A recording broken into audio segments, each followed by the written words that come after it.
Muito bem, queridos, no vídeo de hoje vamos falar acerca da formação da Bíblia.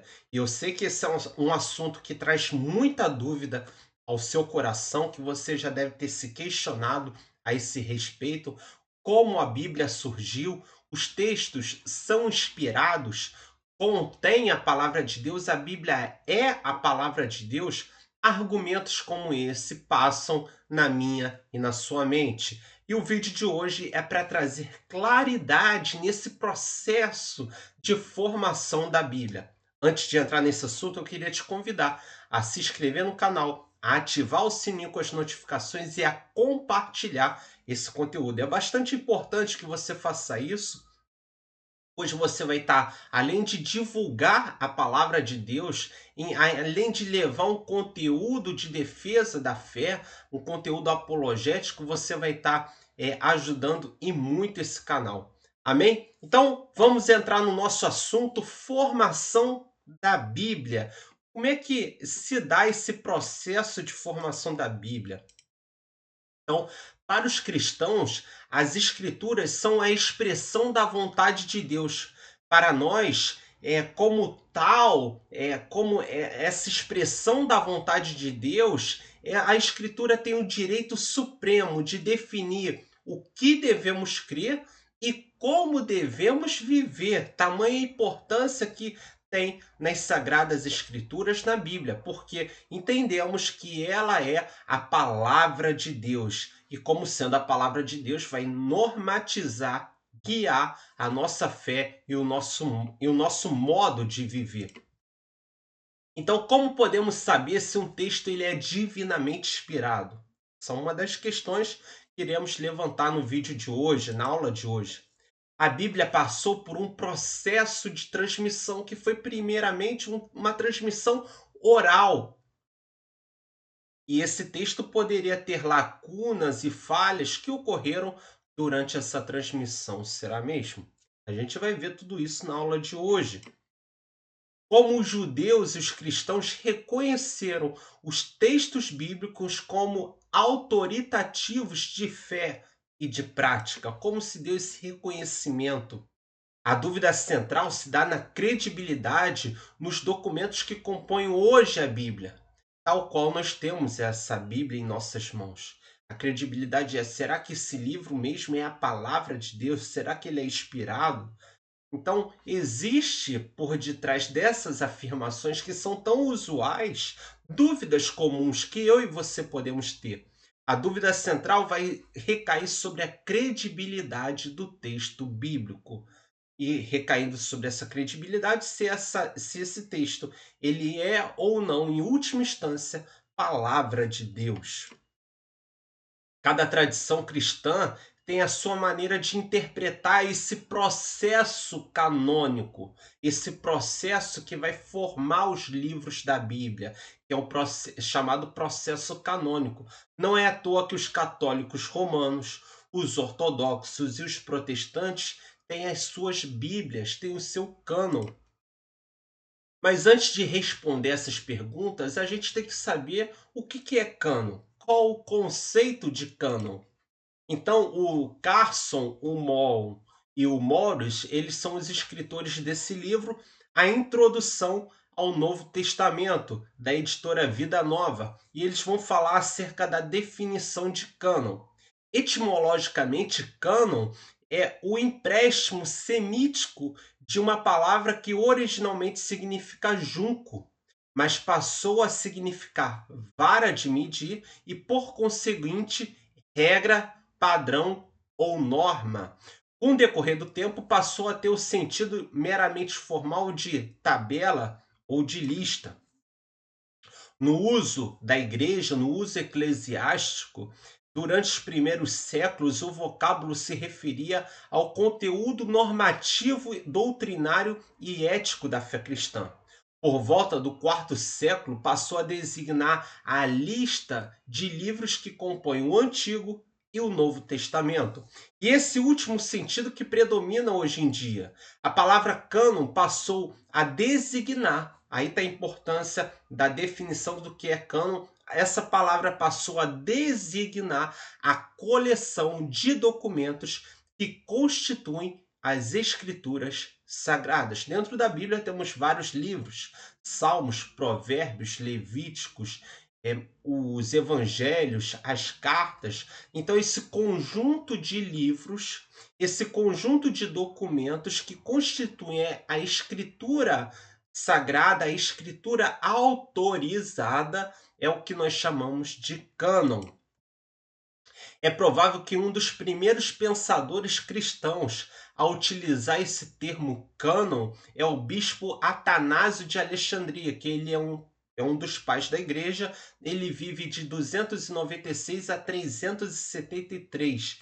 E ele vai mencionar que o livro O Pastor de Hermes, apesar de ser um livro doutrinário, ele não é é, um livro canônico, apesar de trazer uma, de certa forma, uma normatização para a vida cristã, é um dos princípios ali de uma teologia dos pais da igreja. Esse livro ele não é canônico. Então ele afirmar que o livro Pastor de Hermes não era, perdão, Pastor de Hermas não era canônico, ele já emprega esse termo canônico no sentido de existir uma lista de livros que a igreja, de maneira usual e não de maneira impositiva, já entendia o que era escritura sagrada. O processo de aceitação pelas igrejas primitivas. Como se deu esse processo de aceitação desses livros? O cânon foi formado a partir de um processo natural dentro das igrejas primitivas. Essas comunidades cristãs do primeiro século reconheceram certos documentos como escritura sagrada. Então, baseando-se nessa autoridade espiritual e apostólica, que os primeiros cristãos têm contato direto com os ensinamentos dos apóstolos, eles já reconhecem o ensino apostólico como palavra sagrada, tal qual já era naquele tempo o Antigo Testamento, que vinha da tradição judaica. A aceitação ou a rejeição de um livro foi um reflexo do consenso entre as igrejas espalhadas pelo mundo do Mediterrâneo antigo, de que um texto era inspirado por Deus e, portanto, autoritativo para a fé e para a prática cristã. Ou seja, não foi uma imposição, mas foi uma aceitação dos livros que usualmente já haviam sido usados pelas igrejas primitivas. As cartas de Pedro, as cartas de Paulo, os evangelhos, já houve uma constatação daquilo que já era canônico, daquilo que já era escritura sagrada. Então, foi uma aceitação gradual, usual, um consenso comum das igrejas.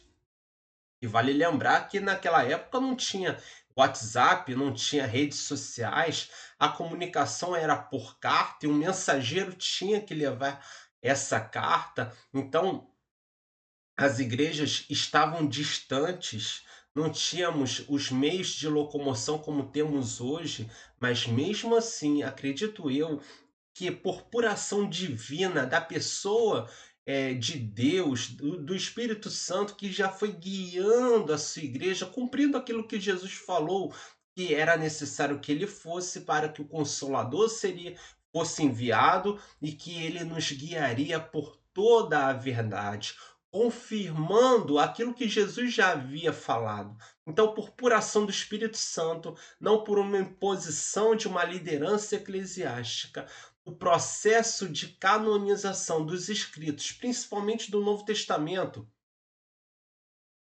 que são do primeiro século para cá, já foram aceitos pelas comunidades cristãs como livros sagrados, como escritura sagrada.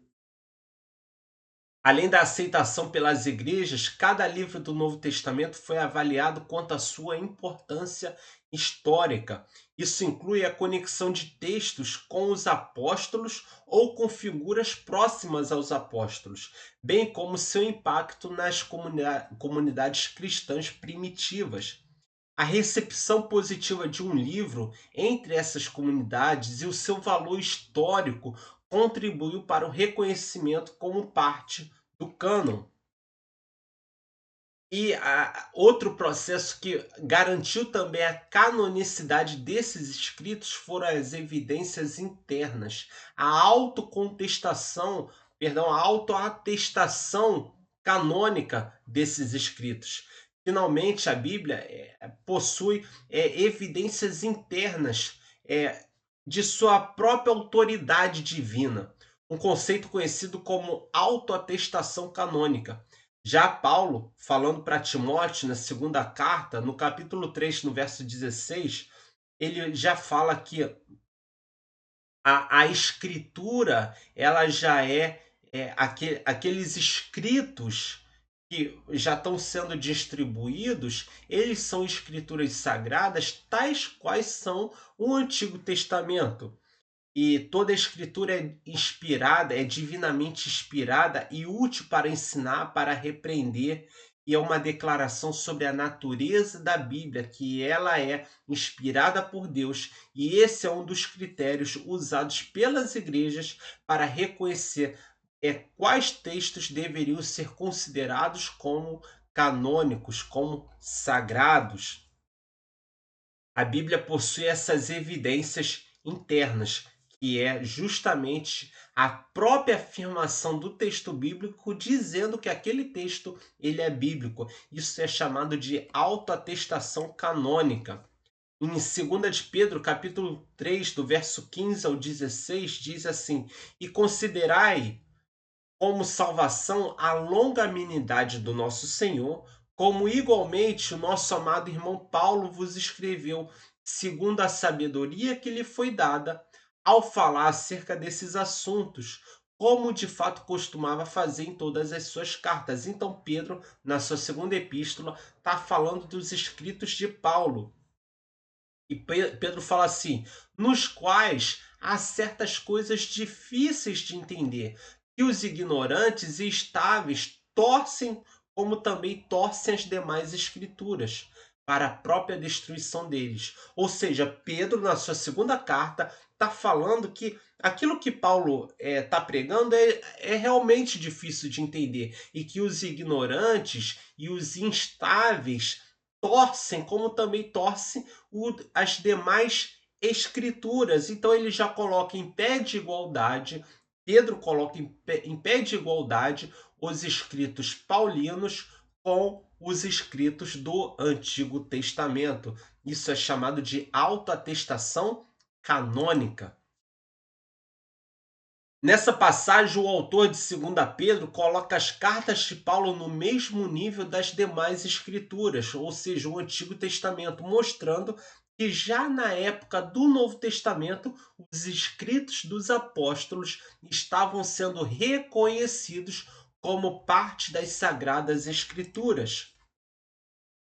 Todas as comunidades, de maneira geral, passaram a atestar os mesmos livros como canônicos. Observa-se aí a mão de Deus guiando a canonicidade dos livros, não como uma imposição de uma liderança eclesiástica, por um bispo impondo aquilo que seria Sagrada Escritura, não, mas como uma constatação por puração do Espírito Santo. A Confissão de Fé de Westminster, no capítulo 1º do parágrafo 5º, diz assim: "A nossa plena persuasão e certeza da infalível verdade e da divina autoridade das Sagradas Escrituras não provém do testemunho de qualquer homem ou igreja, mas do próprio Deus, que é a verdade, o autor delas, o autor das Sagradas Escrituras, e são recebidas pelo testemunho do Espírito Santo, que opera no coração do homem em conjunto com a palavra de Deus." E aí essa confissão é a confissão dos presbiterianos até hoje, a Confissão de Fé de Westminster, que já fala que não foi um homem ou uma igreja que definiu o que seria a palavra de Deus, mas foi o próprio Deus que a escreveu. E o que garante isso é o testemunho do Espírito Santo. É o testemunho interno do Espírito Santo que leva a igreja a reconhecer esses documentos como autoritativos. O Espírito Santo, ele guia a sua igreja, ele guia a tal ponto que a igreja, de maneira natural, ou melhor, sobrenatural, vai atestar a canonicidade dos escritos bíblicos, daquilo que é hoje que nós temos como palavra de Deus.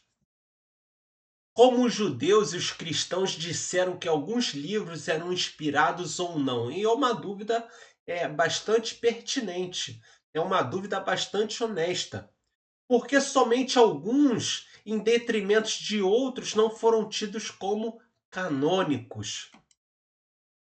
O cânon é a coleção de textos sagrados que moldam a vida de uma comunidade religiosa. É o processo para saber quais livros são autoritativos. É o processo canônico. Então, essa questão de saber quais livros são autoritativos, de saber quais são inspirados por Deus, se dá nesse processo canônico. O Leisor, ele diz no livro A Introdução do Antigo Testamento que desde o século IV depois de Cristo, esse termo cânon tem sido empregado em círculos cristãos para designar a lista regulamentar ou lista oficial dos livros que formam a Bíblia, como regra de fé e prática para o povo de Deus. O cânon do Antigo Testamento, como no Novo Testamento, são os livros autoritativos nas comunidades cristãs, que são livros inspirados por Deus. Muita gente acha que os concílios foram os criadores do cânon do Antigo e do Novo Testamento, quando isso não é uma realidade, mas foi uma constatação das primeiras comunidades, tanto judaicas para o Antigo Testamento, como cristãs para o Novo Testamento. E aí o Herman Bavinck, o autor da Teologia Dogmática Reformada, diz assim: o cânon não foi formado por algum decreto, como dizem alguns, por um ato de seres humanos. A Bíblia não foi formada por um decreto ou por ato de seres humanos, mas pouco a pouco por Deus, o diretor de todas as mentes e do tempo. O processo de canonização está nas mãos do Senhor. O Baker, o Lennon e o Mitchells, eles são autores do Novo Testamento falado, que diz assim: o fato de que a igreja como um todo veio substancialmente a reconhecer os mesmos 27 livros como canônicos é notável quando se lembra que o resultado não foi um resultado imposto. Tudo que as igrejas espalhadas pelo império podiam fazer era dar um testemunho de suas próprias experiências com os documentos e partilharem todo o conhecimento que pudessem ter sobre a origem e o caráter dos documentos. Então não foi um homem, mas foi um processo gradual guiado pelo próprio Deus.